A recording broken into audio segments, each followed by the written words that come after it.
हरे कृष्णा बोलो। हरे कृष्णा। हरे कृष्णा हरे कृष्णा कृष्णा कृष्णा हरे हरे हरे राम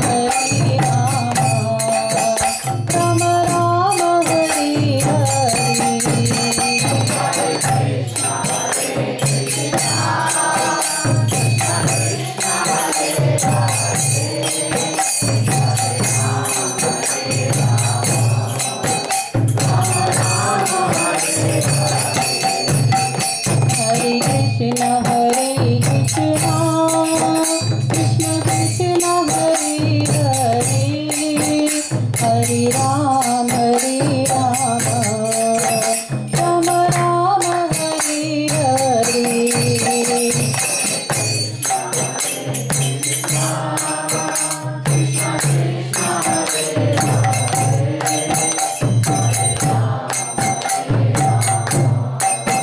राम राम हरे हरे। हरे कृष्णा हरे कृष्णा।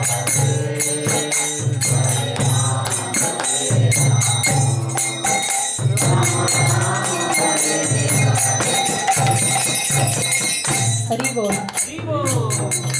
जय विष्णुपाद परमहंस परिव्राजकाचार्य अष्टोत्तर शतभय चरणारविंद भक्ति वेदांत स्वामी श्रील प्रभुपाद की अनंत कोटि वैष्णव वृंद की नामाचार्य श्री हरिदास ठाकुर की प्रेम से कहो जय श्री कृष्ण चैतन्य प्रभु नित्यानंद श्री अद्वैत गदाधर श्रीवासादि गौर भक्त वृंद की राधा कृष्ण गोपीनाथ श्याम कुंड राधा कुंड गिरी गोवर्धन की वृंदावन धाम की मायापुर धाम की गंगा माई की जमुना माई की लड्डू गोपाल की श्री राधा रानी की गौर निताई की जगन्नाथ बलदेव सुभद्रा मैया की गौर प्रेमानंदे।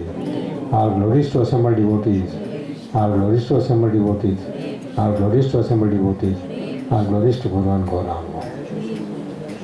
नमो विष्णुपादाय कृष्ण प्रेष्ठाय भूतले श्रीमते भक्ति वेदांत स्वामी नित्य नामिने नमस्ते सरस्वती देवे गौरवाणी प्रचारिणे निर्विशेष शून्यवादी पाश्चात्य देशतारिणे जय श्री कृष्ण चैतन्य प्रभु नित्यानंद श्री अद्वैत गदाधर श्रीवासादि गौर भक्तवृंद।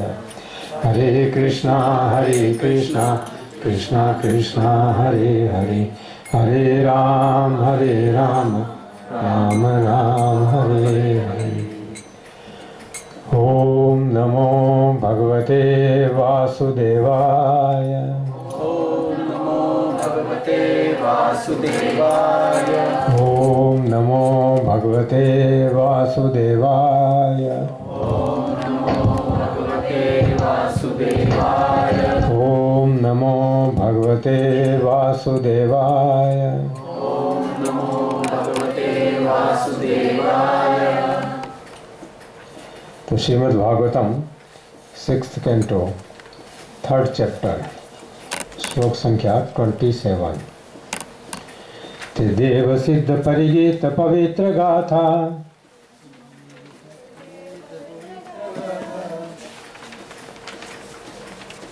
लास्ट पेज होगा।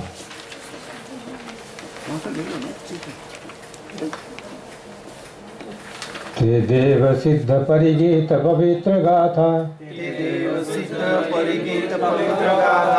ये साधवः समदृशो भगवत् प्रपन्ना तान्नोपसीदत् हरे गदयाभिगुप्तान् नेषां वयं न च वयः प्रभवाम दण्डे ते देव सिद्ध परिगीत पवित्र गाथा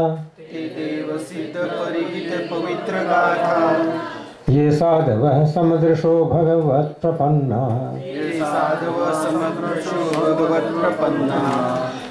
तान्नोपसीदत् हरे गदयाभिगुप्तान् नैषां वयं न च वयः प्रभवाम दण्डे ते देव सिद्ध परिगीत पवित्र गाथा ये साधवः समदृशो भगवत् प्रपन्ना तान्नोपसीदत् हरे गदयाभिगुप्तान् नैषां वयं न च वयः प्रभवाम दण्डे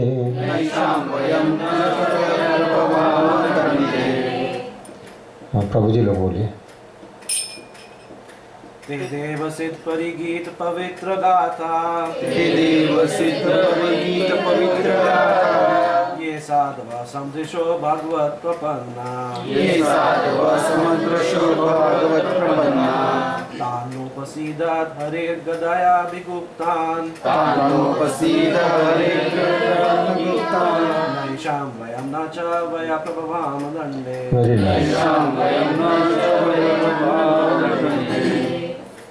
ते देव सिद्ध परिगीत पवित्र गाथा ये साधवः समदृशो भगवत् प्रपन्नः तान्नोपसीदत् हरेर्गदयाभिगुप्तान् नैषां वयं न च वयः प्रभवाम दण्डे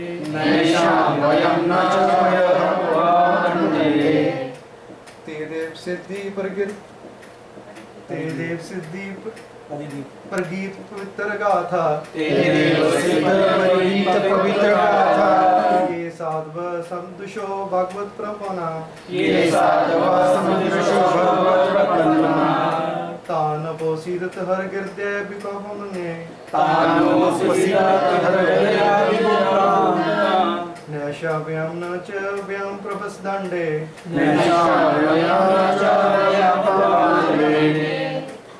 ते देव सिद्ध परिगीत पवित्र गाथा ये साधुवा समदृशो भगवत् प्रपन्ना तान्नोपसीदत् हरेर्गदयाभिगुप्तान् नैषां वयं न च वयः प्रभवाम दण्डे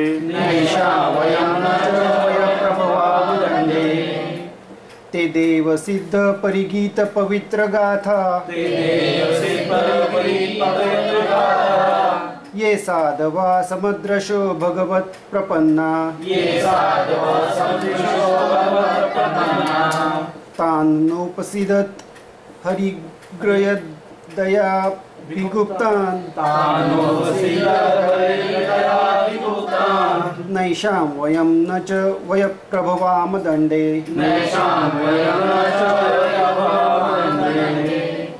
ते देव सिद्ध परिगीत पवित्र गाथा ते देव सिद्ध परिगीत पवित्र गाथा ये साधव समुद्र शो भगवत प्रपन्ना ये साधव समुद्र शो भगवत प्रपन्ना तानो प्रसिद्ध हरेर्गियाभिया गुप्तान गदयाभि हरे गदयाभिगुप्तान नैषां वयं न च वयः प्रभावदण्डे नैषां वयं न च प्रभावदण्डे। माता जी बच्चे बांध रहे हैं।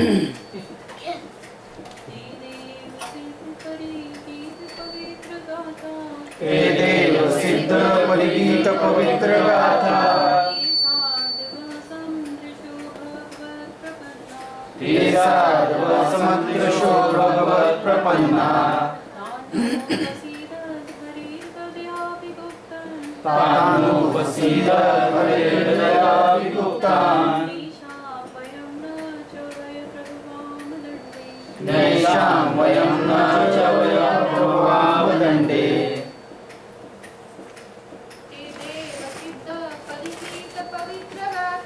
ते देव सिद्ध परिगीत पवित्र गाथा ये साधव समुद्र शो भगवत प्रपन्ना तानुपसीद हरिहृदयाभिगुप्तान् नैषां वयं न च वयः प्रभावदण्डे। सिखाना पड़ेगा आपको प्रभु जी को।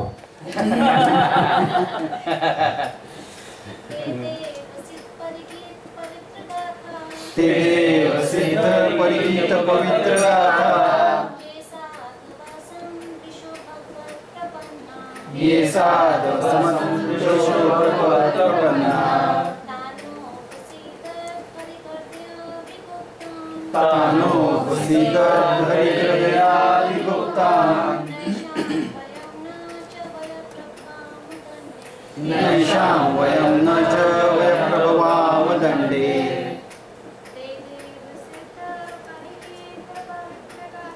ते देव सिद्ध परिगीत पवित्र गाथा ये साधव समुद्र शो भगवत प्रपन्ना तानुपसीद हरिहृदयाभिगुप्तान्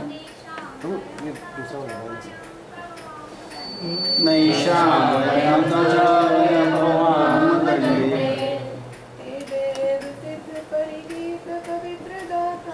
हे देव सिद्ध परिगीत पवित्र गाथा ये साधव समुद्र शो भगवत प्रपन्ना तानुपसीद हरिहृदयाभिगुप्तान् नैषां वयं न च वयः प्रभावदण्डे।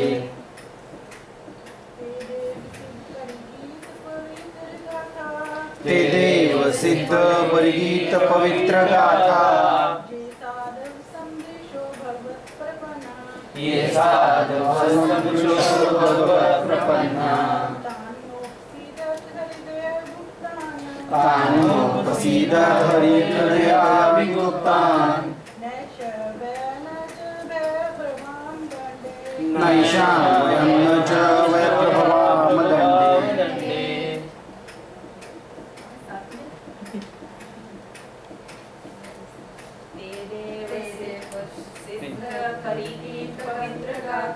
ते देव सिद्ध परिगीत पवित्र गाथा ये साधव समुद्र शो भगवत प्रपन्ना तानुपसीद हरिहृदयाभिगुप्तान् नैषां वयं न च वयः प्रभावदण्डे। बहुत अच्छा, माता जी लोगों ने सबने बहुत अच्छा बोला। बच्चे यहाँ से चालू करिए।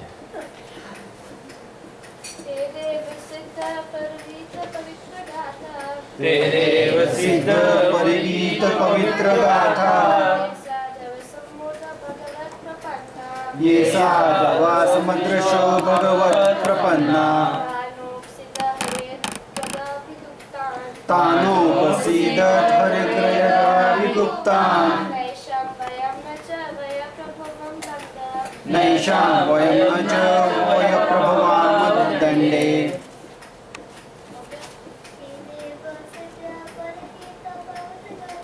ते देव सिद्ध परिगीत पवित्र गाथा ये साधवा समुद्रशो भगवत प्रपन्ना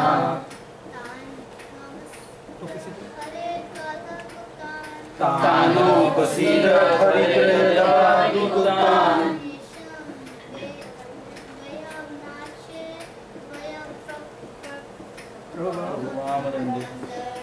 नैषां वयं न च वयप्रभवामदण्डे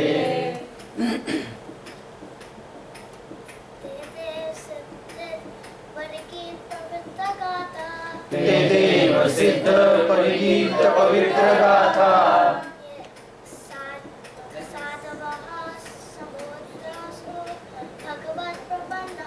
ये साधवा समुद्रशो भगवत प्रपन्ना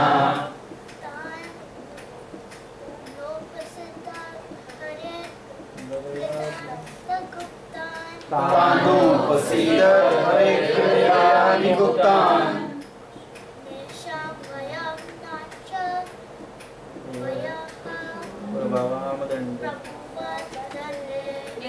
वेरी नाइस, बहुत अच्छा।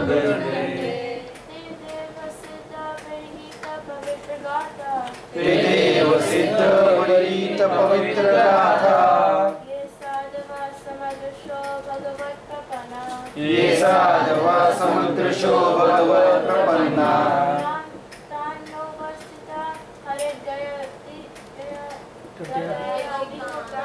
तानोपसीद हरित्रयाभिगुप्तान् नैषां वयं न च वयप्रभवामदण्डे बोलो।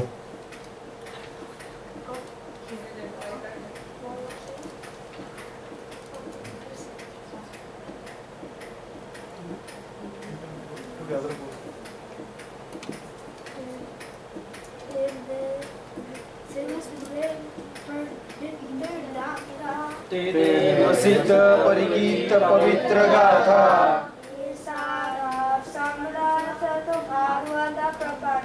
ये साधवा समुद्रशो भगवत प्रपन्ना तानोपसीद हरित्रयाभिगुप्तान्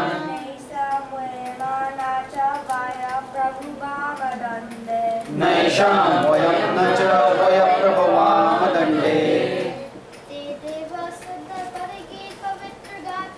ते देव सिद्ध परिगीत पवित्र गाथा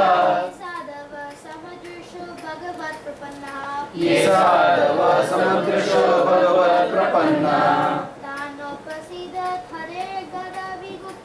तानोपसीद हरित्रयाभिगुप्तान्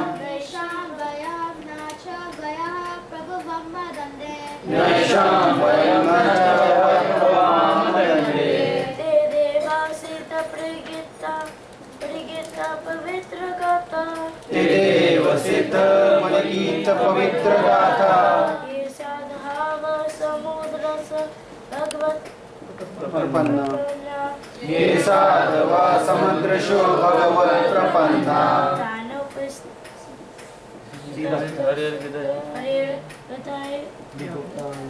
विगुप्तान् तानोपसीद हरित्रयाभिगुप्तान्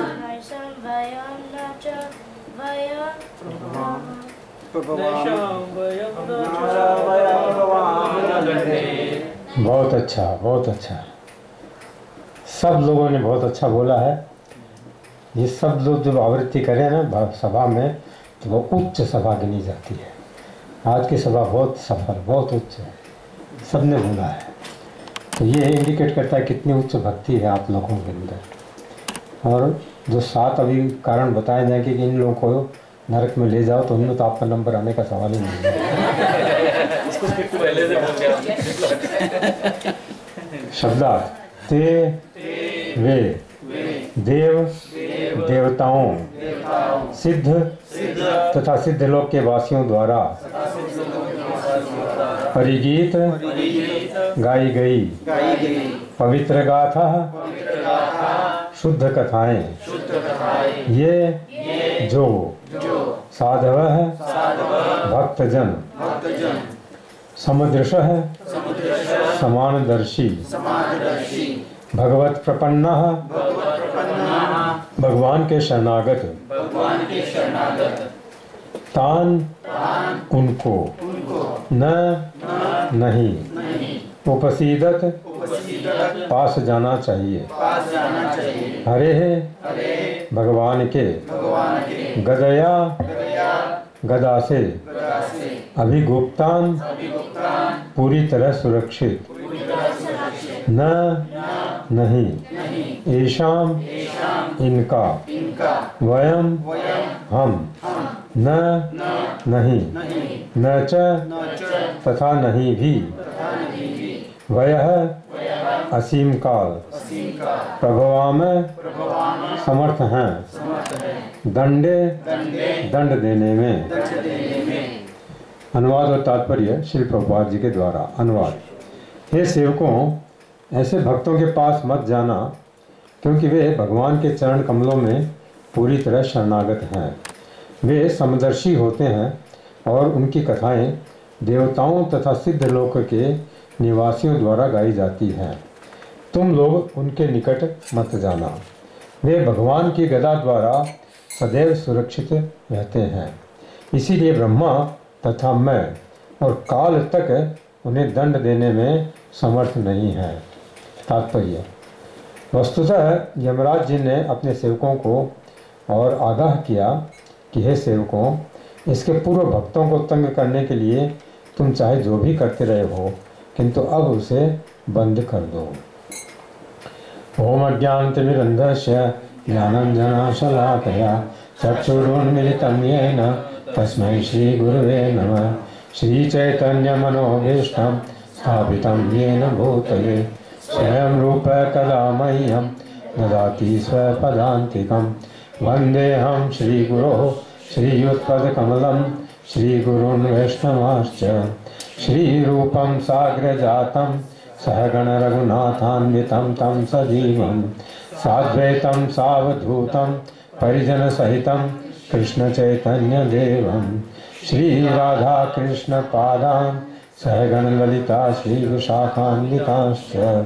हे कृष्ण करुणा सिन्धो दीनबन्धो जगत्पते गोपेश गोपिकान्त राधाकान्त नमोस्तुते। तप्त कांचन गौरांगी राधे वृंदावनेश्वरी वृषभानुसुते देवी प्रणमामि हरिप्रिये। वाञ्छाकल्पतरुभ्यश्च कृपा सिन्धुभ्यैव च पतितानां पावनेभ्यो वैष्णवेभ्यो नमो नमः। जय श्री कृष्ण चैतन्य प्रभु नित्यानंद श्री अद्वैत गदाधर श्रीवासादि गौर भक्तवृंद। हरे कृष्णा कृष्णा कृष्णा हरे हरे हरे राम राम राम हरे हरे। तो कल आपने देखा कि फाइनल डिसीजन हो गया यमदूतों के लिए यमराज के द्वारा कि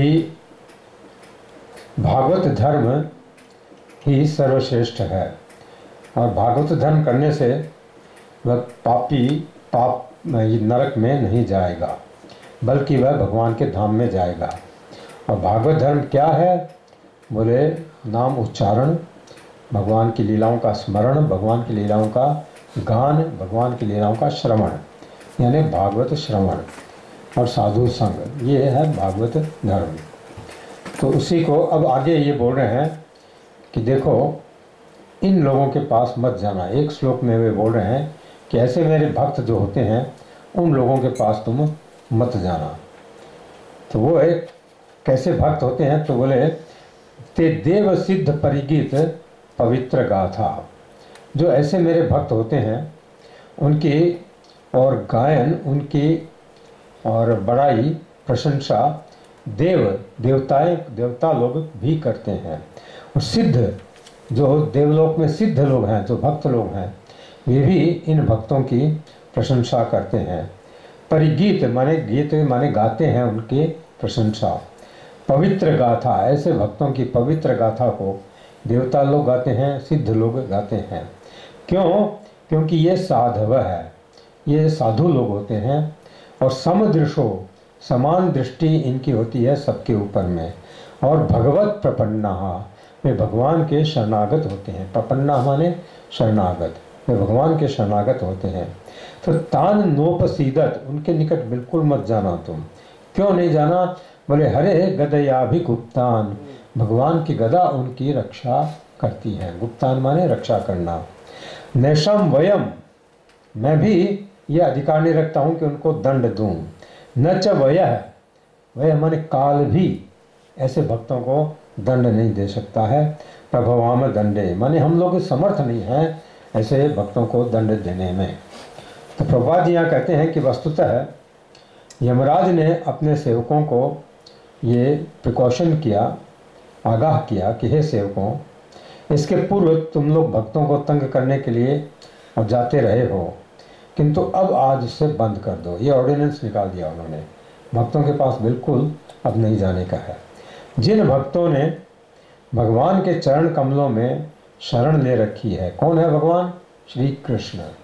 कृष्ण के चरण कमलों में जिन्होंने शरण ले रखी है, तथा जो भगवत नाम का निरंतर कीर्तन करते हैं, उनकी प्रशंसा देवता तक करते हैं, सिद्ध लोक के वासी तक करते हैं। तो वे भक्त इतने सम्माननीय हैं, इतने ऑनरेबल हैं वे, और इतने उच्च हैं, हाई हैं वे, कि भगवान विष्णु उनकी रक्षा स्वयं करते हैं अपनी गदा से। तो अतएव यह मेरी चेतावनी है, प्रिकॉशन दे रहे हैं, कॉशन कर रहे हैं उनको। भगवान विष्णु अभक्तों को, जो भक्त नहीं है, उनको अपनी गदा से और अपने चक्र से वे दंड देते हैं। कौन सा चक्र है भगवान विष्णु के पास? सुदर्शन चक्र। तो तुम लोग भक्तों के साथ छेड़छाड़ मत करो, उन्हें दंड देने का प्रयास तुम लोग मत करना। तुम्हें नहीं, यदि ब्रह्मा को भी और या मुझे भी उन्हें दंड देना हो तो भगवान विष्णु हमें ही दंड देंगे, हम उनको दंड देने के पात्र नहीं हैं। इसलिए अब इसके बाद भक्तों को तंग मत करना तुम लोग। ये फाइनल ऑर्डिनेंस दे रहे हैं यमराज जी अपने भक्तों के लिए।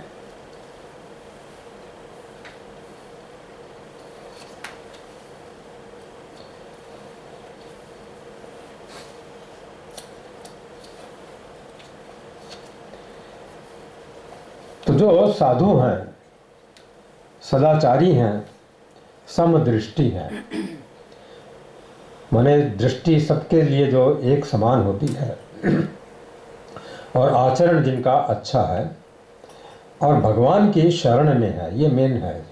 साधु का मेन लक्षण ये है। तृतीय स्कंध में इस बात को कहा गया है कि साधु कौन है। साधु वह है जो कृष्ण का नाम लेता है। यदि कोई साधु केवल सैफ्रॉन क्लॉथ्स पहना है और वह कृष्ण का नाम नहीं लेता है तो वह साधु नहीं है। ये तृतीय स्कंध में कपिल भगवान ने कहा है देवती माता जी को। तो साधु वे हैं जो कृष्ण की शरण में है। ये फर्स्ट क्वालिफिकेशन है साधुओं की। तो उनका यश देवता सिद्ध ये गाते हैं अपने अपने समाज में, उनकी चर्चा होती है वहाँ पर। तो मुझे बहुत दुख हुआ कि यहाँ कभी भक्त चरित हुआ नहीं इस नरक में। यमराज जी कहते हैं अब क्या करें, बोले यहाँ दंड देने की व्यवस्था करें कि भागवत की क्लास सुनावे, कहाँ इतना टाइम है। बोले यमराज जी ये कह रहे हैं, लेकिन ते देव सिद्ध परिगीत पवित्र गाथा, भगवान के भक्तों की पवित्र गाथा, उनकी भक्ति में आचरण की गाथा देव समाज में गाई जाती है। भक्तों का उदाहरण दें जैसे प्रहलाद महाराज, ध्रुव महाराज, इनकी गाथाएं, इनकी कहानियाँ, इनकी कीर्ति देव समाज में भी गाई जाती है और सिद्धों के समाज में भी इनकी कीर्ति गाई जाती है। वे आदर करते हैं इन भक्तों को। तो तान नोपसीदत, अब सिखा रहे हैं कि इतना कहकर के ऐसे भक्तों के निकट तुम कभी नहीं जाना। तान माने ऐसे भक्तों के, उपसीदत माने निकट में नहीं जाना। तान न उपसीदत, उनको दुख मत देना तुम जा करके, उनके निकट तुम बिल्कुल भी नहीं जाना, क्योंकि वे हरेर गदया भी गुप्तान, वे भगवान की गदा के द्वारा सुरक्षित रहते हैं। गदा उनकी भक्तों की रक्षा करता है और गदा उनकी इतनी तेज चलती है कि यदि यमराज के दूत किसी भक्त की ओर जाते हैं तो वह गदा आकर के उन यमराज के दूतों का ही सिर फोड़ देती है। ऐसी गदा उनकी रक्षा करती है। तो भगवान की बहुत खतरनाक, बहुत डेंजरस गदा उनकी रक्षा करती है भक्तों की। तो कभी तुम भूल करके भी उनके पास मत जाना। स्पेशल ऑर्डर निकाल रहे हैं नरक में आज यमराज जी। तो सभी की मीटिंग हुई थी उस समय, सब यमदूतों की, यमराज जी की, और ये फाइनल डिसीजन हुआ था। तो भगवान के भक्तों के निकट तुम बिल्कुल मत जाना, क्योंकि नैशम वयम नच वय है प्रभुवाम दंडे, उनको मैं भी वयम माने मैं भी दंड देने के और काबिल नहीं हूँ, मैं भी पावर नहीं रखता हूँ कि उनको दंड दूँ। और न तो वय है, वह माने साक्षात काल भी उनको दंड नहीं दे सकता है। ऐसे मेरे जो भक्त होते हैं भगवान के, उनको, अब भक्त गलती करे चाहे सही करे, कई बार कई प्रश्न उठता है कि भक्त गलती करें तो क्या, और यमदूतों ने भी उठाया यही प्रश्न। तो जो भी करना होगा भगवान को वे करेंगे, हम उनको दंड नहीं दे सकते हैं, यमराज जी कहते हैं, और न काल उनको दंड दे सकता है उनको। और उनसे गलती होती है तो नाम जप ही उनकी गलतियों को समाप्त कर देता है, नष्ट कर देता है।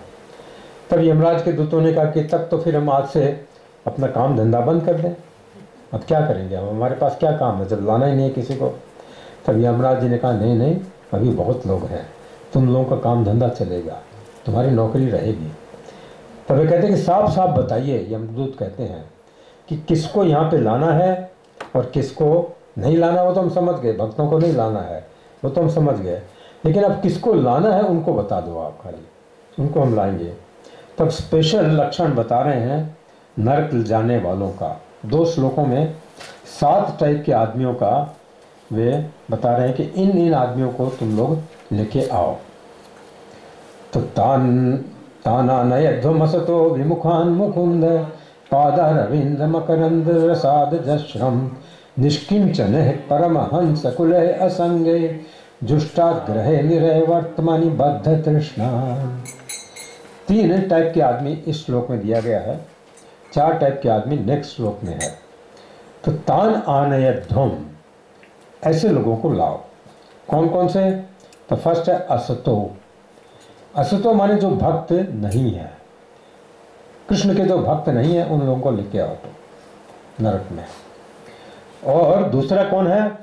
बोले विमुखान मुकुंद पादारविंद और मकरंद रसाद, जो श्री कृष्ण के चरण कमल के मकरंद रस से और विमुख है, ऐसे लोगों को लेके आओ। भगवान का चरण कमल का मकरंद रस कैसा है? बोले निष्किंचन है परमहंस कुले असंगे अजस्रम जुष्टाद। तो परमहंस लोग होते हैं जिन्होंने संसार त्याग दिया है, जिन्होंने निष्किंचन है, कोई भी जिनकी इच्छाएं नहीं है, और असंग है, जो किसी दुष्ट का संग नहीं करते हैं, ऐसे लोग भगवान के चरण कमल के रस को निरंतर अजस्रम निरंतर और जुष्टाद पीते रहते हैं वे लोग। उनको, ऐसे भक्तों को तुम, ऐसे दुष्टों को लाओ जो इन चरण कमलों का रस नहीं पीते हैं। और तीसरा बोले ग्रहे निरय वर्तमानी बद्ध तृष्णा, जो अपने घर गृहस्थी में लिप्त हैं। बोले ये घर गृहस्थी क्या है? बोले निरय वर्तमानी, नरक का रास्ता है ये घर गृहस्थी। उसमें बद्ध तृष्णा, जो बंधे हुए हैं घर गृहस्थी में, ऐसे लोगों को तुम पकड़ पकड़ करके और लाओ यहाँ पे। बोले जो गृहस्थ जीवन एवं सांसारिक भोग में लिप्त हैं, क्योंकि ये नरक ले जाने वाले रास्ते हैं। ये गृहस्थ जीवन उन लोगों के लिए जो भगवान की भक्ति नहीं करते हैं। आप लोग तो भगवान की भक्ति करते हैं, तो आप लोग मत डरिए। हाँ, जो केवल अपने घर गृहस्थी में फंसे हुए हैं, भगवान की भक्ति नहीं करते हैं, उनके लिए ये ऑर्डर दिया गया है। तो प्रभुपाद जी यहाँ अपने तात्पर्य में कहते हैं कि यमदूतों को यह चेतावनी देने के बाद कि वे भक्तों के पास नहीं जाएं, अब यमराज ये बताते हैं कि किन लोगों के पास जाएं। तो ये यमदूतों को एक विशेष सलाह देते हैं कि ऐसे भौतिकतावादी व्यक्तियों को लाए जो मात्र स्त्री संग के लिए केवल गृहस्थ जीवन में लिप्त रहते हैं। गृहस्थ जीवन और क्या है? केवल स्त्री संग और कुछ नहीं है। इसमें नहीं, ये नहीं होता तो कोई घर गृहस्थी बसाता ही नहीं। तो उसके लिए जो केवल उसमें लिप्त रहते हैं, उन लोगों को पकड़ के लाता हूँ। श्रीमद् भागवत में प्रहलाद महाराज के चैप्टर में ये कहा गया है कि यन मैथुनादि ग्रह में भी सुखम ही तुच्छम। ये मैथुन क्या है? स्त्री संग क्या है? तुच्छम। ये सुख तुच्छ है बोले, और इसीलिए जो इसमें लिप्त हैं उनको ग्रह मेधी कहते हैं। तो लोग केवल स्त्री संग के लिए गृहस्थ जीवन में लिप्त रहते हैं, अदरवाइज गृहस्थ जीवन में कोई सुख नहीं है। तो वे अपने भौतिक कार्यकलापों के द्वारा अनेक प्रकार से सताए जाते हैं। जो लोग ऐसे लिप्त रहते हैं स्त्री संग के लिए, उनको बहुत दुख होता है, खूब सताया जाता है उनको। और उनका एकमात्र सुख क्या होता है? बोले सारे दिन तो कठिन परिश्रम करता है, दिन भर तो कठिन परिश्रम करता है धन कमाने के लिए, रात में वो सोता है और स्त्री संग करता है। बस यही काम है उसका, और कोई काम नहीं है। तो निद्रा आर्यते नक्तम व्यवायेन च वावय है। ये प्रभुपाद जी अपने 7th कैंटो का कोट किए हैं श्लोक प्रहलाद महाराज का, कि भौतिकतावादी लोग जो गृहस्थी हैं रात में या तो सोते हैं और या वे स्त्री संग में लिप्त रहते हैं। दिन में क्या करते हैं? बोले दिवा चारते हयारा जन कुटुंब भरने नवा। दिन में वे धन की खोज के लिए निकल जाते हैं, और जब धन आता है तो उसे अपने कुटुंब का भरण पोषण वे करते हैं। तो यमराज अपने सेवकों को विशेष रूप से ये सलाह देते हैं कि वे उन भक्तों को नहीं लाएं जो सदैव भगवान के चरण कमलों का मधुपान करते रहते हैं, जो समदर्शी हैं और जो सारे जीवों पर सहानुभूति के कारण कृष्णानुभाव कृष्ण भावनामृत का प्रचार करने के लिए प्रयत्नशील रहते हैं। जो कृष्ण भक्ति का प्रचार करते हैं उनके पास कभी भी मत जाना तुम। तो भक्तगण यमराज जी के द्वारा दंडनीय नहीं है। तो अब देख लो, जो घर गृहस्थी में केवल लिप्त है, भगवान की भक्ति नहीं करते हैं, स्पेशल उनके लिए खास कहा गया है कि उनको पकड़ पकड़ करके लाओ नरक में। तो तान आने या धोम, उन लोगों को आने माने उन लोगों को लाओ नरक में। मैं बताऊंगा उनको, नरक का दंड दे करके उनको शुद्ध करूंगा, उनको तुम लाओ। किनको? बोले असतः, बोले दुष्टों को, जो असत हैं, भगवान के जो भक्त नहीं हैं उसको बताते हैं असत है। दूसरा, मुकुंद पादारविंद मकरंद रसाद विमुखान, जो श्री कृष्ण के चरण कमल के मुकुंद मकरंद रस से विमुख है। श्री कृष्ण के चरण कमल का मकरंद रस जो नहीं पीते हैं उनको पकड़ पकड़ करके लाओ। अब ये श्री कृष्ण का चरणारविंद का ये मकरंद रस क्या है? बोले यही श्रीमद् भागवतम, यही है मकरंद रस। तो जो इस श्रीमद् भागवतम को नहीं सुनते हैं, जो श्रीमद् भागवतम को नहीं पढ़ते हैं, उनको लेकर के आओ तुम। ये कहने का मतलब है। हरे कृष्णा कृष्णा कृष्णा हरे हरे, हरे राम राम राम हरे हरे। जो भगवान की लीला कथा के रस का कभी भी आस्वादन नहीं करते हैं, उनको पकड़ पकड़ करके और मेरे पास लाओ। तब बताइए कितने कितने लोगों को पकड़ करके लाएंगे? जो मुकुंद पादारविंद मकरंद रस से विमुख हैं, जो विमुख हैं, मुंह फेरे हुए हैं, सिनेमा जा रहे हैं, या इधर उधर जाकर पाप करते हैं और वो आध्यात्मिक काम भी करते हैं वे लोग, लेकिन कृष्ण के भक्त वे लोग नहीं हैं। तो ऐसे लोगों को पकड़ पकड़ करके लाओ। तो कैसा है मुकुंद के चरणारविंद का रस? बोले निष्किंचन है परमहंस कुल है असंग है और अजस्रम जुष्टा। जो निष्किंचन है, जो अनन्य भक्त हैं भगवान के, कृष्ण के, वे लोग निरंतर भगवत रस का पान करते रहते हैं, निरंतर वे भागवत सुनते रहते हैं, कथा कीर्तन में लगे रहते हैं। आपको शायद मालूम नहीं होगा, ब्रह्मा जी के लोक में निरंतर भागवत चलती रहती है, चाहे ब्रह्मा जी बोल रहे हैं और चाहे ब्रह्मा जी सुन रहे हैं। भगवान शिव के लोक में निरंतर भागवत चलती रहती है, चाहे ब्रह्मा शिव जी बोल रहे हैं और चाहे शिव जी सुन रहे हैं। तो लेकिन ऐसे कथा कीर्तन से जो विमुख हैं, उन दुष्टों को पकड़ पकड़ करके तुम लाओ। कथा से विमुख हैं और कहाँ लगे हुए हैं? बोले निरय वर्तमनि बद्ध तृष्णान ग्रहे, घर गृहस्थी में। जो नरक का रास्ता है ये घर गृहस्थी, उसमें वे लगे हुए हैं और उसमें बद्ध तृष्णा, बहुत लालसा है कि हम नरक में जल्दी चले जाए, इसीलिए पड़े हुए हैं उसके अंदर। घर के काम धंधों में खूब व्यस्त हैं, लेकिन भगवान की कथा कीर्तन के लिए जिनके पास टाइम नहीं है, ऐसे दुष्टों को तुम पकड़ पकड़ करके और लाओ। तो यह स्पेशल ऑर्डर आज वे कर रहे हैं। अब और 4 लोग कौन कौन से हैं? बोले जीवान भक्ति भगवद गुण नाम ध्येयम चेतश्च न स्मरति तत चरणारविंदम कृष्णाय नो नमति यत शिर एकदापि ताना नयध्वमसतो कृत विष्णु कृत्यान। चौथा है कि जीवा न भक्ति भगवद गुण नाम ध्येयम, जिसकी जीवा भगवान के गुण, भगवान के नाम को नहीं जपती है, उसको पकड़ के लाओ तुम। और चेतश्च न स्मरति तत्चरणारविंदम, जिनका मन श्री कृष्ण के चरणारविंद का कभी भी स्मरण नहीं करता है, उनको पकड़ करके लाओ। छठा, कृष्णाय नो नमति यत् शिर एकदापि, जो कभी भी कृष्ण को प्रणाम नहीं करता, दंडवत प्रणाम। यत् शिर, जिसका सिर कभी कृष्ण के सामने नहीं झुका है, प्रणाम नहीं किया है, उसको पकड़ करके लाओ।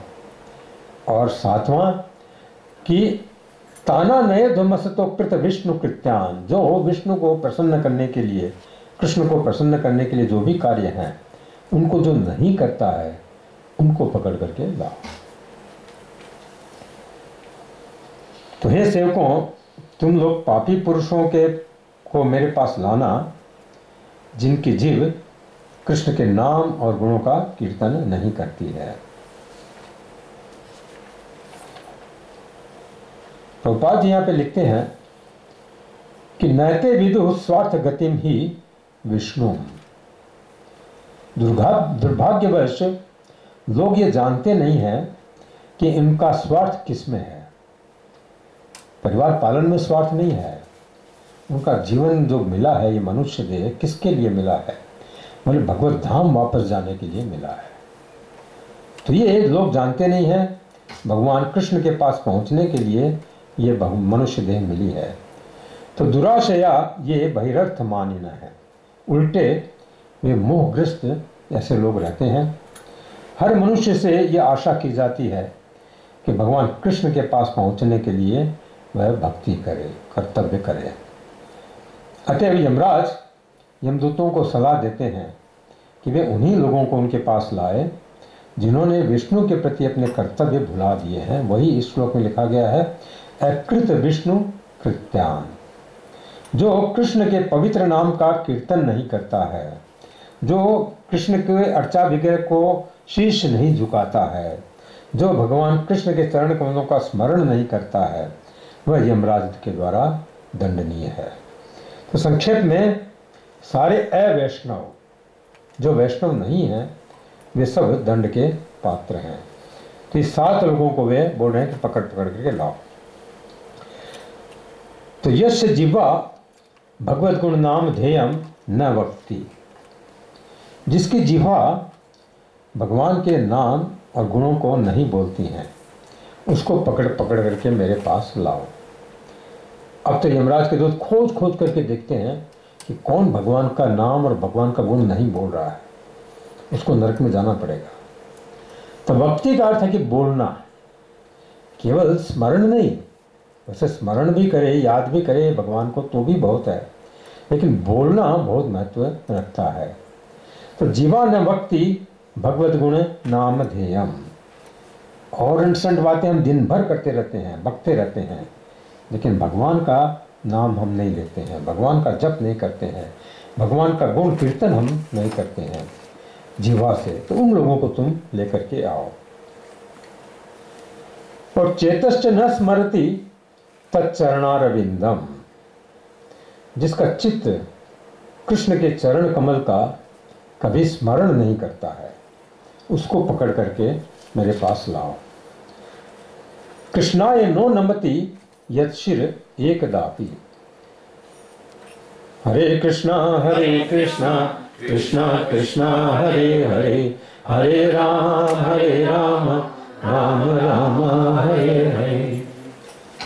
जिसका सिर एकदा अपि, एक बार भी कृष्ण को प्रणाम नहीं किया है, उसको पकड़ पकड़ करके लाओ। इसका मतलब है कि कृष्ण को एक बार प्रणाम करने वाला व्यक्ति यमलोक में नहीं जा सकता है। एक बार एक भक्त ने पूछा कि एक बार भी से क्या मतलब है आपका? 1 घंटा में एक बार, कि 1 दिन में एक बार, कि 1 सप्ताह में एक बार, कि 1 महीना में एक बार, कि 1 साल में एक बार, कि 1 जीवन में एक बार? क्या मतलब है आपका इसका एक बार का? एकदापि लिखा गया है यहाँ पे।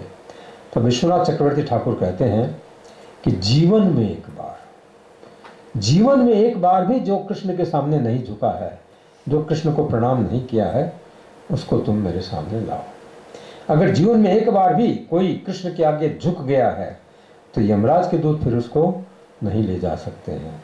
कितना बढ़िया कंसेशन है, देखो, केवल प्रणाम करना है भगवान को और फिर नरक जाने से बच जाओगे। इसका अर्थ यह नहीं समझ लेना चाहिए कि एक बार प्रणाम कर लिया तो अब बिल्कुल निडर हो गया, निर्भय हो गया। अगर कृष्ण को प्रणाम करना अच्छा काम है तो अधिक से अधिक करना चाहिए। ये नवधा भक्ति में एक भक्ति है। श्रवणम कीर्तनम विष्णु अर्चनम पाद सेवनम वंदनम, यह है प्रणाम। ये एक नवधा भक्ति एक भक्ति है एक प्रकार की। तो अगर कृष्ण को प्रणाम करना अच्छा है तो अधिक से अधिक प्रणाम करना चाहिए। अधिक से प्रणाम का मतलब क्या? सरेंडर, हम आपको समर्पण कर रहे हैं। तो अधिक से अधिक प्रभु को समर्पण करेंगे कि हे कृष्ण, मैं आपका हूँ, बहुत दिन से आपको मैं भूला हुआ था, ज़्यादा से ज़्यादा अब लेट हो जाए तो क्या करें, 6 दिन मत जाओ, 7वें दिन तो आओ मंदिर में और फिर प्रणाम करो। भगवान को प्रणाम करना चाहिए, कम से कम संडे के दिन तो आगे प्रणाम करना चाहिए और घर में करना चाहिए। या अर्चा विग्रह यदि घर में है ठाकुर जी तो रोज प्रणाम करना चाहिए, दंडवत प्रणाम करना चाहिए। कहीं भी कर सकते हैं प्रणाम तो। और शिर से प्रणाम करना, झुक करके, मतलब दंडवत प्रणाम। तो कृष्णाय नो नमते यत् शिर एकदापि तान आनयध्वय, उनको पकड़ पकड़ करके लाओ। जो दुष्ट हैं और कभी भी जिन्होंने एकादशी व्रत आदि नहीं किया है, भगवान कृष्ण का जो व्रत नहीं किया कभी भी, वैष्णव व्रत नहीं किया है, उनको पकड़ पकड़ करके और लाओ। बहुत ऐसे आदमी तुमको मिल जाएंगे। यमराज जी कहते हैं अपने दूतों को, तुम लोगों की नौकरी बरकरार रहेगी, तुम्हारा जॉब जाएगा नहीं, तुम्हारा काम चलता रहेगा। अब इतना कह करके वे भगवान से माफ़ी मांग रहे हैं कि देखो, मैंने भक्त के गर्दन में एक रस्सी बंधवा लिया, आप हमको क्षमा कीजिएगा। तत्क्षम्यतां स भगवान पुरुष पुराणो नारायण स्व पुरुष यद असत्कृतं न स्वानामहो न विदुषां रचितांजलीनां शांतिर्गरीयसि नमः पुरुषाय भूम्ने। तब यमराज जी अपने सेवकों को अपराधी मान रहे हैं उस अजामिल को लाने के लिए, इसलिए वे भगवान से क्षमा याचना करते हैं कि हे प्रभु, स्वपुरुष है, मेरे पुरुषों ने असत कृतम, निश्चित और ये पाप किया है कि एक वैष्णव को बंदी बना करके वे यहाँ पे ले आए, महान अपराध किया है। तो हे नारायण, हे पुरुष पुराणों माने पुरातन पुरुष, क्षम्यता, आप हमें क्षमा कर दें। अपने अज्ञान के कारण न विदुषाम, हम जानते नहीं थे, हम अजामिल को आपके सेवक के रूप में पहचान नहीं पाए। इस तरह आप हमने निश्चित रूप से महान अपराध किया है। अतएव हम हाथ जोड़ करके कृतांजलि हाथ जोड़ करके आपसे क्षमा मांगते हैं। हे प्रभु, आप अत्यंत दयालु हैं और सद्गुणों से सदैव पूर्ण रहते हैं। आप कृपया हमें क्षमा कर दें, क्योंकि क्षांतिर्गरीयसी, बड़े लोगों का गुण क्या है? क्षमाशीलता, क्षमा कर देना चाहिए। तो हम आपको सदा नमस्कार करते हैं। तो कहते हैं कि हे वे पुराण पुरुष भगवान नारायण, हमें क्षमा करें, क्योंकि मैं उनका व्यक्ति हूँ, मैं उनका दास हूँ, और हम और कर भी क्या सकते हैं? प्रणाम ही कर सकते हैं।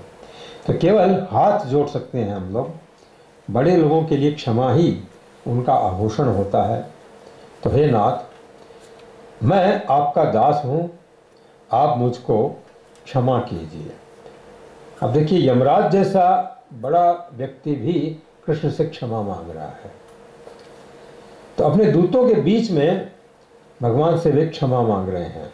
ऐसा नहीं सोचे कि बाद में छिप करके क्षमा मांगूंगा, नहीं तो ये दूत लोग क्या समझेंगे कि तो बहुत छोटा आदमी है, ऐसा समझेंगे, क्यों इसकी नौकरी करना। तो देखिए कितना महान है यमराज जी। सभा में बिल्कुल सबके सामने क्षमा मांग रहे हैं भगवान से कि मैंने गलती किया है, क्षमा करें। तो अब सुखदेव गोस्वामी कंक्लूजन देते हैं इस चैप्टर का कि तस्मात् संकीर्तनम विष्णु जगत मंगलमय साम महतामपि कौरव्य विद्ये कांतिक निष्कृतम। इसलिए ये विष्णु संकीर्तनम, कृष्ण का भजन ही और सबसे बड़ा और निष्कृतम है, प्रायश्चित है। महतामपि अहसाम, बड़े से बड़े पापों का प्रायश्चित केवल यही है कि कृष्ण का गुणगान करना चाहिए, कृष्ण का और कीर्तन करना चाहिए। और ये कीर्तन कैसा है? बोले जगत मंगलम, ये जगत का कल्याण करने वाला है ये कीर्तन, इसलिए इसका ही और सहारा लेना चाहिए। ये फाइनल डिसीजन सुखदेव गोस्वामी अब दे रहे हैं। तो हे कुरुकुल नंदन परीक्षित, इस तरह से सिद्ध हुआ इस इतिहास के द्वारा कि भगवान श्री कृष्ण का नाम ही पापों का सबसे बड़ा प्रायश्चित है, उनका कीर्तन ही प्रायश्चित है। केवल प्रायश्चित नहीं, जगत मंगलम, अन्य जीवों का भी वह मंगल करता है। जो व्यक्ति नाम जप करता है तो वो तो शुद्ध होता ही है, लेकिन जो सुनता है उसके पास में बैठा हुआ वो भी शुद्ध हो जाता है। सारे जगत को तारने वाला है ये कृष्ण का नाम, और पापों के लिए यही एकमात्र प्रायश्चित है। तो शृण्वतां गणतां वीर्याणि उद्दामानि हरिर्मुहुः यथा सुजातया भक्त्या शुद्धेत आत्मा मृतादिभिः। शुद्धेत न आत्मा मृतादिभिः, ये व्रत आदि उतना शुद्ध नहीं करते हैं जितना भगवान के लीलाओं का, भगवान के नाम का शृण्वताम, श्रवण करे, सुने, गृणताम, भगवान के नामों को, भगवान की कथाओं को गाए, वीर्याणि माने भगवान के लीलाओं को सुने और गाए, और मुहु बारंबार गए, बारंबार करें। तो यथा सुजाते या भक्त्या, क्योंकि ये भक्ति प्रदान करते हैं, उच्च भक्ति प्रदान करते हैं। यदि आप कृष्ण का जाप करोगे, हरे कृष्ण महामंत्र का, और भागवत श्रवण करोगे तो उच्च भक्ति प्रदान करेगी और शुद्धत आत्मा, हृदय को एकदम पवित्र कर देती है यह भक्ति। तो जो व्यक्ति भगवत नाम का निरंतर श्रवण और कीर्तन करता है और भगवान की लीलाओं का निरंतर श्रवण और कीर्तन करता है, माने निरंतर भागवत सुनता है, निरंतर जाप करता है, तो बहुत आसानी से शुद्ध भक्ति को प्राप्त कर लेता है, उच्च भक्ति को वह प्राप्त कर लेता है। तो वह भक्ति से क्या होगा? पर हृदय के अंदर बैठे हुए शुद्ध जितने भी मैल हैं उनको वह शुद्ध कर देगी भक्ति। पर व्रत रखने से, कर्मकांड रखने से ये सब नहीं होगा, ये वे कहते हैं। प्रभुपाद जी यहाँ कहते हैं कि मनुष्य भगवत नाम के कीर्तन और श्रवण का अभ्यास आसानी से कर सकता है और इस तरह आध्यात्मिक जीवन में भाव विभोर हो सकता है। वो ऐसा होना चाहिए कि कृष्ण का नाम आते ही आंखों में आंसू आ जाए, शरीर में रोमांच हो जाए, नाचने लगे वह, इसको भाव विभोर कहते हैं। पद्म पुराण में एक श्लोक आया है कि नामापराध युक्ता नाम नामान्येव हरन्ति अघम। कोई अपराध पूर्वक भी यदि कृष्ण का नाम लेता है तो समस्त पापों को समाप्त करते हैं। हरिंति अघम, नामापराध युक्ता नाम, नाम के अपराध से युक्त भी कोई जप करता है तब भी समस्त पाप उसके समाप्त हो जाते हैं। अविश्रांति प्रयुक्तानि तान्वे थानि कराणि च। तो यदि कोई व्यक्ति हरे कृष्ण महामंत्र का कीर्तन अपराध सहित भी करता है तो वह अविचल भाव से निरंतर कीर्तन करते हुए अपराधों से बच सकता है। बारंबार आप कीर्तन करते रहोगे, नाम जप करते रहोगे तो जो अपराध हो रहे हैं ना वो अपराध फिर बाद में होना बंद हो जाएंगे, अपने आप अपराध खत्म हो जाएंगे। ये नाम जप ही उन अपराधों को समाप्त कर देगा धीरे धीरे। और जो इसका अभ्यस्त हो जाता है नाम जप का, वह शुद्ध दिव्य पद को प्राप्त होता है, पाप फलों से वह मुक्त हो जाता है। शुकदेव गोस्वामी ने राजा परीक्षित से विशेष अनुरोध किया कि इस तथ्य को सावधानी से वह सुन ले। वैदिक कर्मकांडों को करने से कोई लाभ नहीं होता है, शुकदेव गोस्वामी कह रहे हैं। ऐसे कार्य करने से मनुष्य उच्चतर लोगों को तो जा सकता है, स्वर्ग में चला जाएगा, किंतु जैसा भगवत गीता में कहा गया है 9:21 कि क्षीणे पुण्य मर्त्य लोकम विशंति। जैसे पुण्य खत्म हो गए वापिस इस पृथ्वी पर उसको आना पड़ेगा। और कोई जरूरी नहीं है कि मनुष्य देह मिले, फिर कुछ भी हो सकता है, कीट पतंग कुत्ता बिल्ली। तो इस तरह ब्रह्मांड में ऊपर नीचे भ्रमण बार बार में करना ये कोई अच्छा चीज़ थोड़ी है। इससे अच्छा तो भगवत नाम का कीर्तन करना चाहिए, जिससे भगवत जीव पूर्णतया शुद्ध हो जाए और भगवत धाम लौटने का पात्र बन जाए, वहाँ का कैंडिडेट बन जाए। यही जीवन का उद्देश्य है, यही जीवन की सिद्धि है। तो जितना भगवान के विषय में सुनने से, उनके कर्मों को गाने से, उनकी लीलाओं को गाने से भक्ति उत्पन्न होती है और उस भक्ति से जैसी शुद्धि होती है हृदय की, वैसी व्रत आदि भी न है। व्रत आदि से वह शुद्धि नहीं होती है। कृष्णांग्रि पद्म धुलिन न पुनर्विशिष्ट माया गुणेषु रमते ब्रजिनामहेषु अन्यस्तु कामहत आत्मरजः प्रमाश्रु मीहेत कर्म यत एव रजः पुनश्चात्। जो व्यक्ति, जो भक्तगण भगवान कृष्ण के चरण कमलों के मधु को सदैव चाटते रहते हैं। कृष्णांघ्रि, कृष्ण के चरण कमल के मधु, लिट माने चाटना, तो निरंतर कृष्ण के मधु को चाटते रहते हैं, मतलब निरंतर जो इस भागवत को सुनते रहते हैं, वे उन भौतिक कर्मों की तनिक भी परवाह नहीं करते हैं जो प्रकृति के 3 गुणों के द्वारा संपन्न किए जाते हैं। भौतिक कर्म और है क्या, सत्वगुण रजोगुण तमोगुण में फंसे हुए आदमी सब भौतिक कर्म कर रहे हैं, पर वह न पुनर्विशिष्ट माया गुणेशु, माया गुणेशु माने तीनों प्रकृति के गुण, इसमें रमते, फिर वह वापस उसमें नहीं जाता है। वे ये क्या है, ये तीनों गुणों के अंदर काम करना क्या है, बोले परम दुखदायी है। ये कोई अच्छे ब्रजिन अवहेशु, बिल्कुल दुखदायी है ये, इसमें कोई सुख नहीं है। निसंदेह भौतिक कर्मों में वापस आने के लिए भक्तगण कभी भी कृष्ण के चरण कमलों को छोड़ते नहीं है। एक बार जो कृष्ण को पकड़ लिया तो फिर वापस वह संसार में नहीं आता है, परिवार में नहीं आता है, फिर वह कृष्ण का ही होकर रह जाता है। किंतु अन्य लोग जो भगवान के कृष्ण चरण कमलों की सेवा की उपेक्षा करते हैं, जो नहीं भगवान को जमते हैं, अन्यस्तु कामहत, जो अन्य लोग जो होते हैं वे कामेच्छाओं में और वैदिक कर्म कांडों में ही केवल लिप्त रहते हैं और कभी कभी वे प्रायश्चित के लिए कर्म भी करते हैं, फिर भी अपूर्ण रूप से अशुद्ध होने से पुनः पुनः वे पाप कर्मों में लौट जाते हैं। उसी को यहाँ पे कहा गया है कि रजह पुनः स्यात्, फिर से वह पाप करने लगते हैं। तो यहाँ पे प्रभुपाद जी कहते हैं कि भक्त का कर्तव्य है कि हरे कृष्ण मंत्र का कीर्तन करे। वह कभी अपराध सहित और कभी अपराध रहित होकर के कीर्तन कर सकता है। ऐसा नहीं है कि अपराध नहीं हो रहा है, अपराध तो होते ही रहते हैं, पर जैसा भी आप कीर्तन चालू रखना चाहिए। किंतु यदि वह इस विधि को गंभीरता के साथ अपनाता है तो उसे वह सिद्धि प्राप्त होगी जो प्रायश्चित और वैदिक कर्मकांडों के द्वारा प्राप्त नहीं की जा सकती है।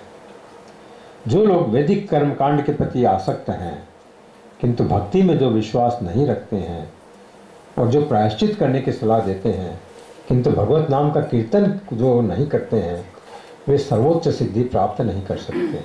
मतलब भगवान के धाम वो लोग नहीं जा सकते हैं। इसलिए भक्तगण भौतिक भोग से पूर्णतया विरक्त रहकर कभी भी वैदिक कर्मकांड के पक्ष में कृष्ण की भक्ति को नहीं छोड़ते हैं। ये विरक्त जो शब्द है ये बहुत इंपॉर्टेंट है। भक्ति में आगे बढ़ने के लिए वैराग्य बहुत इंपॉर्टेंट है। जब तक वैराग्य नहीं आएगा भक्ति में आगे हम नहीं बढ़ सकेंगे। अभी जो हमारी भक्ति है वे केवल इसी टाइप की है, समझ लो कि हमको गंदे वातावरण से बचा रही है। बाकी उच्च भक्ति चाहिए कृष्ण की, जो कृष्ण प्रेम होता है, वह करने के लिए वैराग्य बहुत जरूरी है। तो जो लोग काम वासनाओं के कारण वैदिक कर्मकांड के प्रति अटैच्ड हैं, आसक्त रहते हैं, उन्हें बारंबार इस भौतिक जगत का कष्ट उठाना पड़ेगा। बारंबार 84 लाख के चक्कर में वे पड़ते रहेंगे। तो महाराज परीक्षित ने ऐसे आदमियों की तुलना कुंजर शौचविद की है, माने हाथी के स्नान के समान। स्नान करके आता है नदी में, फिर मट्टी डालने लग जाता है अपने शरीर पर। तो कृष्ण के चरण कमल के मधु का आस्वादन करने वाला व्यक्ति फिर संसार में माया गुण में फिर वह नहीं रमता है। लेकिन दूसरा व्यक्ति जो भक्त नहीं है, वह एक बार किसी उपदेश से या किसी तपस्या से माया से छूटता भी है तो फिर बाद में उसका मन गंदा हो जाता है। तब अंत में अब सुखदेव गोस्वामी कह रहे हैं, इत्थम स्वभर्तृगदितं भगवत महित्वं संस्मृत्य विस्मित धियो यम किंकिरास्ते नैवाच्युताश्रय जनम प्रतिशंकमाना द्रष्टुम च बिभ्यति ततः प्रभृति स्म राजन। एवं इत्थम स्वभर्तृगदितम, इस प्रकार अपने सेवकों को उपदेश देने के बाद क्या बोले, भगवान महित्वम, भगवान की महिमा का जो उपदेश दिया उन्होंने, तब अपने स्वामी के मुख से भगवान के नाम का, भगवान के यश का, भगवान के गुणों की अद्वितीय महिमा को सुन करके और यमराज के दूत और विस्मित धियो, आश्चर्यचकित हो गए कि अरे बाप रे, ये नाम की इतनी महिमा है, आश्चर्यचकित हो गए। तो नेवाच्युताश्रय जन्म प्रतिशंक माना, अब फिर उसके बाद कभी भी जब भक्त को देखते हैं यमराज के दूत तो उनसे डरते हैं वे, प्रतिशंक माना, और दृष्टुम च बिभ्यति ततः प्रभृति स्म राजन, और उसकी ओर फिर से देखने का वे करेज नहीं करते हैं, साहस नहीं करते हैं। तो इस घटना के बाद यमदूतों ने भक्तों के पास जाने की आदत त्याग दी। यमदूतों के लिए भक्त बिल्कुल विपत्तिजनक होते हैं, डरते हैं वे उनसे, अब यमराज जी के दूत भक्तों से। तो हे महाराज परीक्षित, जब से यमराज जी ने यह उपदेश दिया, नाम की महिमा बताया, भक्त की महिमा बताया, उस समय से यम किंकरा, यमराज के जो किंकर हैं, दूत हैं, वे स्वभर्तृगदितम, अपने स्वामी की बात को वे हमेशा याद रखते हैं और उसको याद करके उनका विस्मय दूर हो गया। भगवान के भक्तों पर वे अब विस्मय नहीं करते हैं, और इसीलिए अच्युताश्रया जन्म, जो श्री कृष्ण के आश्रय में रहते हैं, उनके पास वे कभी भी नहीं जाते हैं, बहुत दूर उनसे रहते हैं यमराज जी के दूत। तो तथा प्रभृति मैंने उनकी उसी समय से, तो इन सब के बाद समय से उन्होंने ये डिसाइड कर लिया कि भक्तों के पास हमको कभी भी नहीं जाना है। इन सब के बाद मान लीजिए सुखदेव गोस्वामी जी से ये पूछा जाए कि आपने ये इतिहास सुनाया हमको, तो इस इतिहास की सत्यता का प्रमाण क्या है? ये इतिहास सत्य है, क्या प्रमाण है इसका? कोई भी जोड़ तोड़ करके कह सकता कि एक अजामिल था, एक ऐसा था, ये था, वो था। तो इसी सत्यता के बारे में क्या प्रमाण है?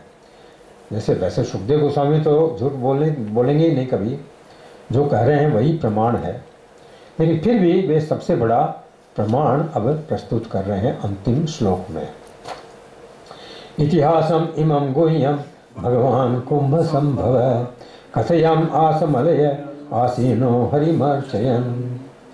बोले एक बार मैं मलय पर्वत पर गया और वहाँ जाकर के मैंने कुंभ संभव मैंने अगस्त्य जी का मैंने वहाँ पे जो भक्ति कर रहे थे वहाँ पे उनका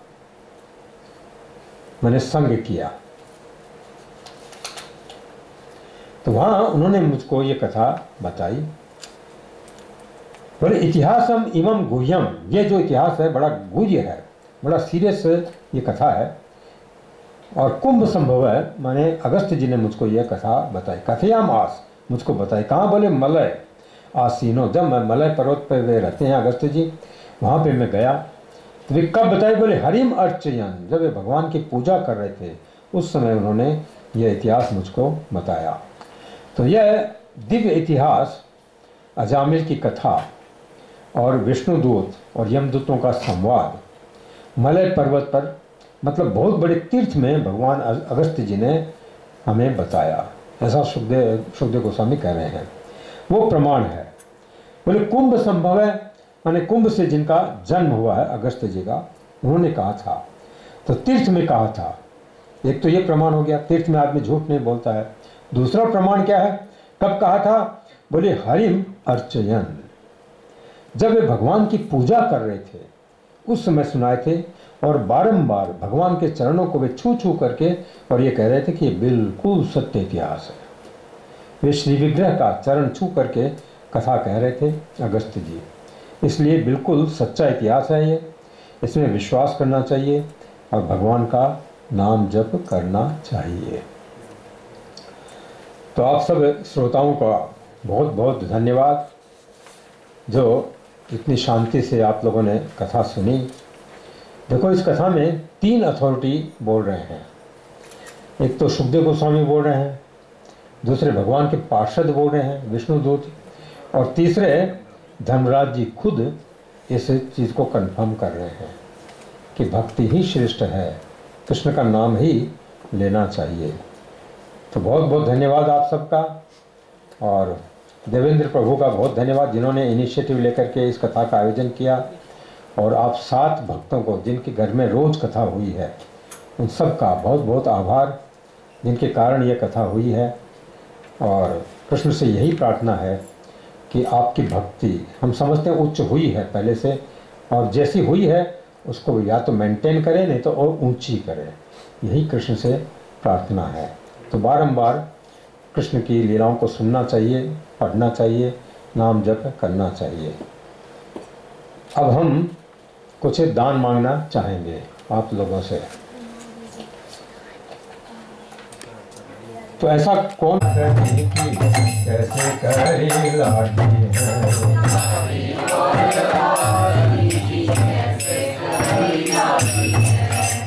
है और बात कैसे करे लाडी।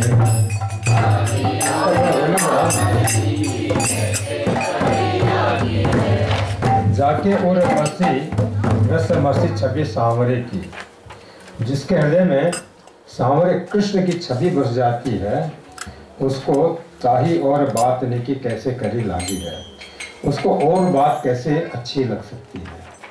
जिसके हृदय में कृष्ण बस जाए उसको और कोई अच्छा नहीं लगता है। चख चखनी चसक प्रियोजिन रूप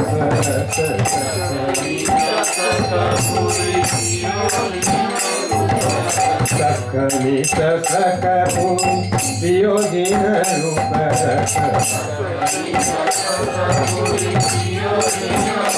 कैसे सोगरली साने शिखनी सो पागी है।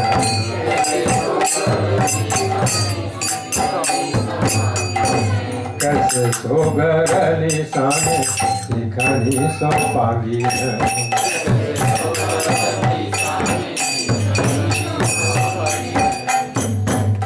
चखनी माने आंखों से, चखनी चषक, चषक माने प्याला, और पूरी माने धारण करके, भर भर करके, आंखों से प्याले रूपे आंखों से भर भर के पियो जिन रूप रस, जिसमें आंखों के चषक माने प्याले से और कृष्ण के रूप को भर भर के पिया हो, वे कैसे गरली सुनी सीखनी सो पागी है। वे फिर विश्व से सनी हुई, विश्व से सनी हुई शिक्षा उसको कैसे अच्छी लगेगी। माने उद्धव जी जब गए थे ब्रज में मथुरा से, तब वे कहते थे कि आप ब्रह्म को रटो, ब्रह्म को रटो। तो ब्रह्म को रटना उनके लिए विष जैसा है। उसको ये बोल रही है कि जिस रूप को हमने अपनी आंखों से भर भर करके पिया है, उसके आंखों में अब आप बोलते हो ब्रह्म को रटो, हमको विष के जैसा लग रहा है। तो वह विष के जैसी शिक्षा हमें पग माने आसक्त हो सकती है। आनंद को घन श्याम सुंदर सजल,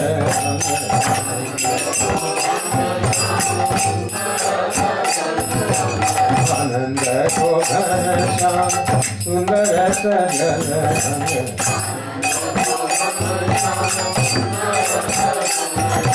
साड़ी घूम घूंघरी तो कैसे घूमती है।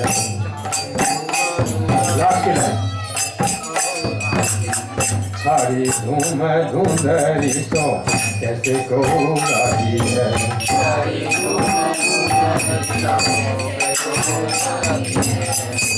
आनंद को घनश्याम सुंदर सजल अंग, जो आनंद के घन है, श्याम सुंदर सरस अंग, ऐसे बादल को घनश्याम को छोड़ करके और कौन धुंध के धुआं से अनुराग करेगा। धुंध माने कोहरा। तो धुआं कभी कभी बादल भी हो जाता है, तो धुआं के बादल से कौन प्रेम करेगा। अथवा धुंध भोजपुरी शब्द है, कोहरा ब्रज भाषा में इसको कहते हैं। तो जो चातक, जो पक्षी घनश्याम माने बरसने वाला बादल, जो चातक उसका पर जल पिया है, देखा है, उनके द्वारा सींचा गया है, वह इस धुंध से, इस कोहरा से प्रेम कैसे करेगा। इसी से, चुप रहो बच्चों, इसी से क्या खेत की सिंचाई हो जाएगी, और इससे वह अनुराग नहीं कर सकता है। तो जो व्यक्ति भगवान कृष्ण के रसीले स्वरूप में फंस चुका है, उसको और कुछ भी अच्छा नहीं लगता है। ये भाव है इसका। आनंद को घन श्याम सुंदर सजल अंग,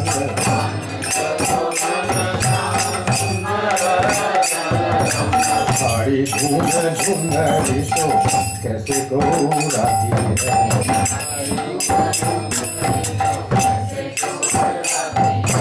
ये तो नैन वाही को बदन है सिरे हो सके, ये तो नैन वाही को बदन है सिरे हो सके,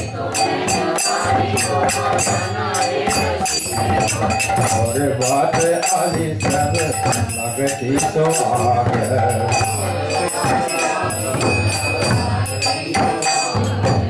ये तो नैन वाही को बदन हेर सिरे हो, ये हमारी आंखें उनको, उनके मुख को, कृष्ण के मुख को देख करके ही ठंडी होगी, अदरवाइज ठंडी नहीं होगी। और बात आली, आली माने सखी, और जो भी बात है सब आग के समान लग रही है।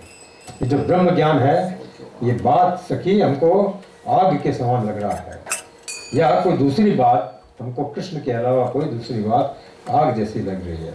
बस केवल कृष्ण को देखना हमको यही ठंडा कर सकता है, बाकी सब आग है। तो कैसे सो गरली सनी सीखनी सो पागी हैं, कौन इसमें अनुराग करेगा? कृष्ण की भक्ति की पंथ के अलावा और सब विष है, ये ब्रह्म ज्ञान सब विष है, जहर है।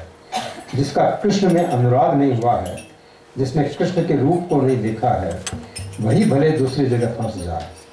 गोपियों का चित्त कहाँ से ऐसे ब्रह्म ज्ञान में जा सकता है? सामान्य भक्तों का भी चित्त दूसरी तरफ नहीं जा सकता है। तो कैसे सो गरली सनी शिखनी सो पागी है, आनंद को घन श्याम सुंदर सजल अंग, छाड़ी धूम धुंधरी सो कैसे कहूँ रागी है। माने कृष्ण का मुख देखे बिना, उनका नयन देखे बिना, और हमको सब चीज आग लग रही है। तो सब साथ में गाएंगे इस भजन को। जाके उर बसे रस बसी करी सामने की, साथ में गाएंगे। जाके उर बसे रस बसी करी सामने, सारी और बातनी कैसे करी बाती, सकली कसकूरी पियो दिन रूप रस, कैसे भूखली कमी को पानी, आनंद को घन श्याम सुंदर सजल अंग, सुंदरी को कैसे भूख पानी। ये तो नैन बाही को बदन है रसिए होत, हमारे हाथ वाली कर आरती को और बातें वाली कर। एक संग खाए नंद लाल रो गुलाल लो,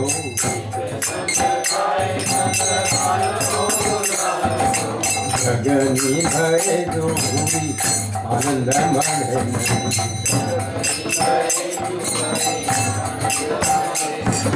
गगनी गए जो भरी आनंद मढ़े।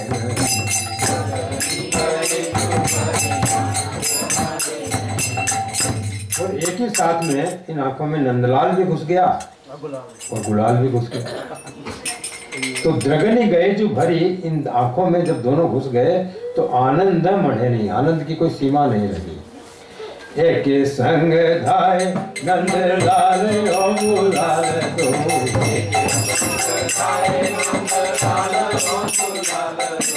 गगनी गए जो भरी आनंद मढ़े नहीं।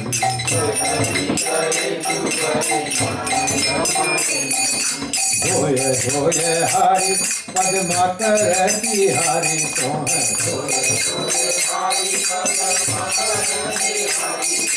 धोय धोय हारी पद मातर की हारी सोहन,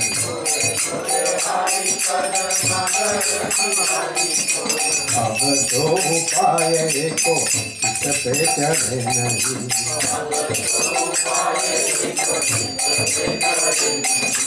अब तो उपाय को चित पे चढ़े नहीं।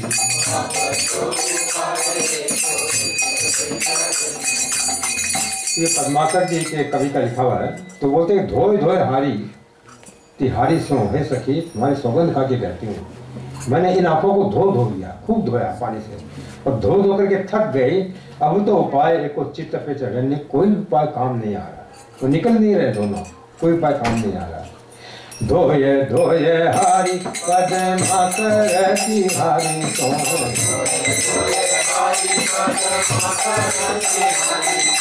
अब तो उपाय को चित्त पे चढ़े नहीं।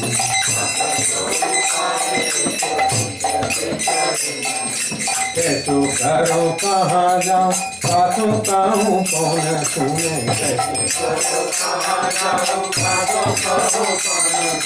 कैसो करो कहाँ जाऊँ, कासो कहूँ कौन सुने, ओ तो निकासो जातो घर बढ़ नहीं,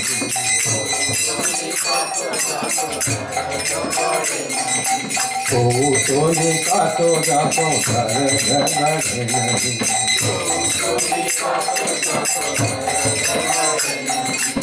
कैसे करूं, क्या करूं मैं, अब कहाँ जाऊं मैं, कासो कहूँ, किसको कहूँ और कहूँ कौन सुने। अरे कोई तो सुनो मेरी बात को, कोई सुनता ही नहीं है।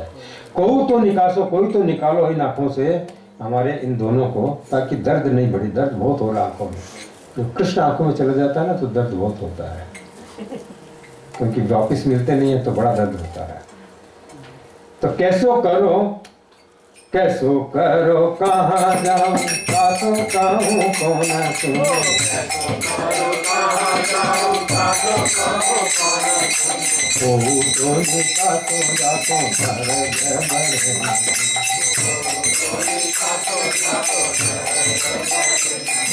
तेरी मेरी वीर जैसे कैसे इन्हें आंखें न तो,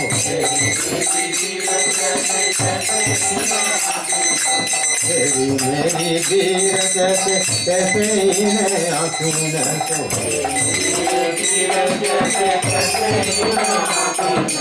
कढ़ी गो अबीर पे अबीर को अड़े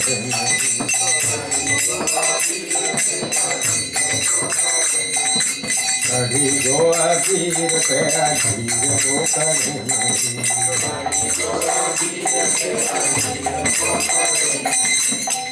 तेरी मेरी वीर जैसे तैसे इन आँखिन से, मैंने जैसे तैसे इस आँख से निकाला।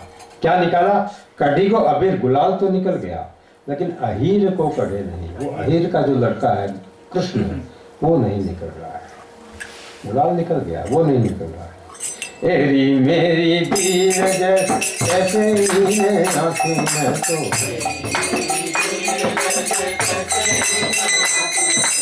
कढ़ी गो अबीर पे अबीर को करे नहीं।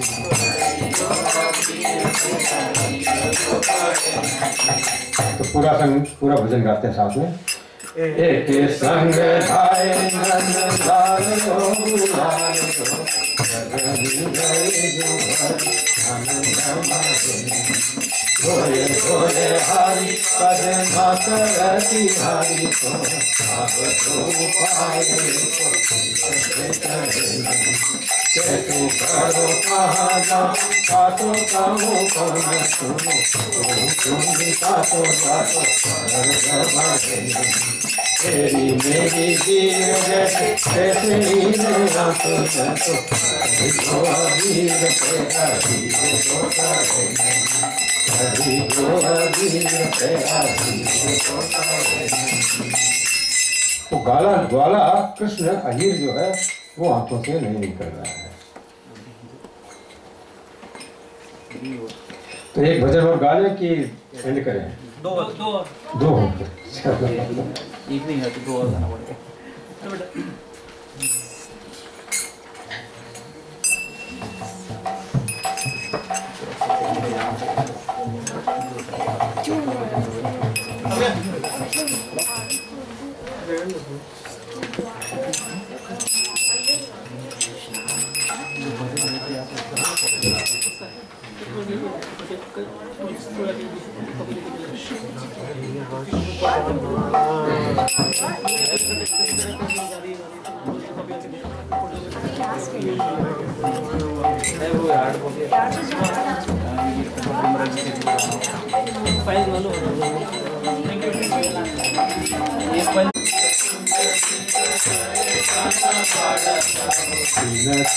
आए अब गहन जो गरी हो,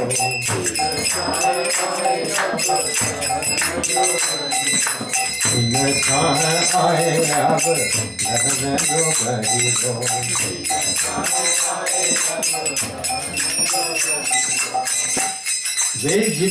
वे कुंज पुंज जित तरे तनु बाढ़त हो। वही कुंजों का वही समुदाय जिनके भीतर, जिनकी छाया में और आने पर शरीर शीतल हो जाता था हमारा। जब कृष्ण थे यहाँ पे प्रफुल्लित हो जाता था, जब प्रीतम ब्रज में थे, तो उनके संग में हम कुंज की छाया में आते ही हमारा शीतल शरीर हो जाता था। शरीर सततन वाहक, शरीर बढ़ जाता था, प्रसन्न हो जाता था। और प्रीति में छा आए अब गहन जो गई हो। अब कृष्ण नहीं है तो उसकी छाया भी वही कुंज है, वही छाया है, किंतु छाया आते ही लगता है जैसे ग्रहण की छाया आ गई हो। इससे सोलर इक्लिप्स या लूनर इक्लिप्स, ग्रहण की छाया लग गई हो। गहन माने जो इस गहन है ना शब्द ग्रहण। तो ग्रहण जैसा लग रहा है, बहुत बुरा लग रहा है। जैसे ग्रहण की छाया कोई शरीर पर लेना नहीं चाहता है, उसी तरह से आज लग रहा है। सुरति सुजान कैन बिपिन सोती बिपिन,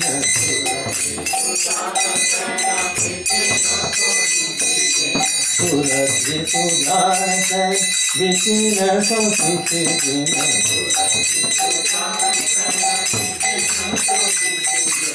वही जमुना पे आई वह पानी बही गो,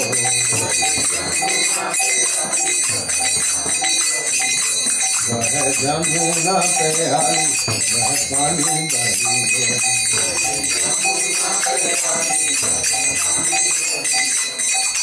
सुरति सुजान चैन बिची न सो सिंचिन जिन। एक दिन ऐसा समय था जब जमुना में हमारे प्रीतम विहार करते थे, जल केली करते थे। हम लोग उन पर पानी उछालती थी, वो हम पर पानी उछालते थे, जल विहार करते थे। तो श्री कृष्ण के प्रेम और आनंद से सिंची हुई वह लहरों वाली जमुना, जमुना वही है लेकिन सखी वही जमुना पे आली वह पानी बही गो। जमुना वही है लेकिन अब वह पानी नहीं रहा, अब वह पानी नहीं रहा जिसमें हमको आनंद आता था। वह सुख श्रम से समय को सहाय कौन, वह सुख श्रम से समय को सहाय कौन, वह सुख श्रम से समय को सहाय कौन, वह सुख श्रम से समय को सहाय कौन, आई छीन देह गैया महादुख गई गो,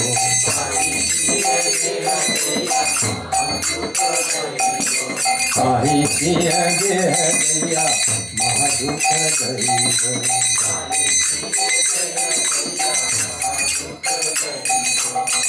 वही सुख श्रम श्वेद सम को सहाय तन, वही हवा है, देखो वही पवन है। कितना अच्छा लगता था जब श्री कृष्ण प्रियतम हमारे साथ में थे। यद्यपि हम नाचती थी, गाती थी, बहुत परिश्रम होता था। और सुख श्रम स्वेद माने उस समय जो हमारे पर परिश्रम से पसीना आता था तो बड़ा अच्छा लगता था। पसीना सुखाता था, पसीनों से हमको शरीर के पसीने आते थे, अपने अच्छे लगते थे। कितना अच्छा लगता था जब हम कृष्ण के साथ थे। लेकिन आज वही पवन, वही हवा जब चल रही है तो ऐसा लगता है दाल त्याग दिया, जला रही है हमको ये।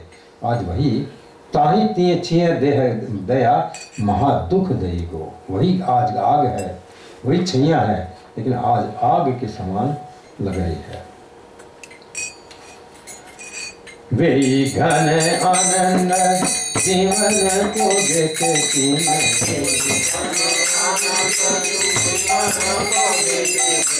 वे घन आनंद जीवन को देखे तीन,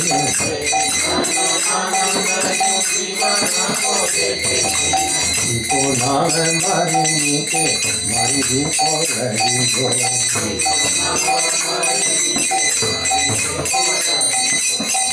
वे घन आनंद के जीवन जो देते तीन है, वही घन आनंद, घन आनंद जी का लिखा हुआ है। और वैसे घन आनंद माने आनंद का घन, आनंद का बादल। वही घन आनंद माने श्री कृष्ण जो जीवन के हेतु थे, जिला रहे थे। जीवन का अर्थ जल भी होता है, तो बादल से जल बरसता उसको भी जीवन कहते हैं। तो वही घन आनंद जो जल बरसाते थे, घन आनंद का अर्थ है कि आनंद का बादल एक दिन जीवन देते थे हमको। तो श्री कृष्ण के अर्थ में जीवन देना, उल्लास देना, प्राण देना। जब श्री कृष्ण थे यहाँ पे तो हमको जीवन देते थे, प्राण देते थे। तो वही घन आनंद जो जीवन देते थे, आज उनका नाम लेना भी, कृष्ण गोविंद कहना भी मरी हुई को मारना हो गया है। जब कृष्ण का नाम लेती हैं तो एकदम ऐसा लगता है विरह, एकदम मर जाती हैं, मारने वाला हो गया। कृष्ण का नाम लेने पर पहले आनंद उत्पन्न होता था, उल्लास होता था हृदय में, लेकिन आज उनका नाम मरी हुई को मारने जैसा हो गया है। मतलब नाम लेने पर और दुख हो रहा है आज कृष्ण का। तो पूरा भजन गाएंगे। ऐसा विरह देखिए सबके साथ भक्तों को होना चाहिए, तब उच्च भक्ति कही जाती है। अरे परिवार के विरह में तो हम सभी दुखी होते हैं, कभी कृष्ण के विरह में दुख देखो कैसा होता है, वही भक्ति है। वे कुंज कुंज जित करे तन बाढ़त हो, आए राधो रहन दो गरीब।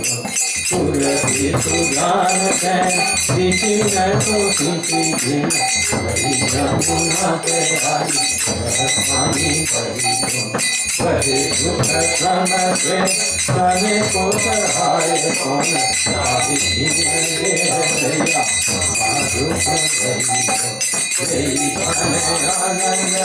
जीवन को देखे नाम मानी नीचे हमारी देखो रही हो, नाम मानी नीचे हमारी देखो रही हो। तो खत्म करें, 8 बज गया, आरती कर लेते हैं हम, क्योंकि इन लोगों को जाना भी होगा ना, आगे जाएंगे तो फिर अब बंद करते हैं।